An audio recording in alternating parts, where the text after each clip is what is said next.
আমরা মেয়েরা মা হওয়ার পর নিজেদের শরীরের ফিটনেসের কথা একদমই ভুলে যাই।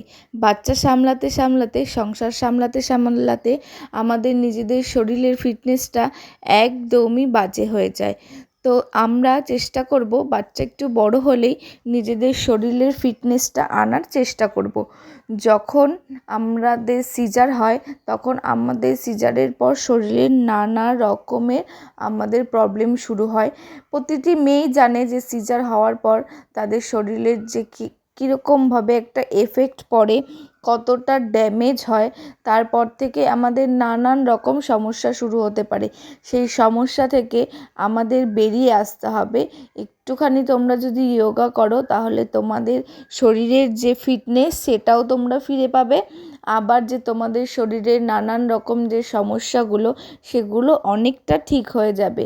তো আমাদের সংসার, বাচ্চা সব কিছুই সামলাতে হবে, তার মধ্যে থেকেও একটু সময় বের করে নিজেদের কথা ভাবতে হবে যাতে আমাদের শরীরটা ফিটনেস থাকে, আমরা সুস্থ থাকি। আমরা যদি সুস্থ না থাকি তাহলে সংসারও সামলাতে পারবো না, বাচ্চাও সামলাতে পারবো না।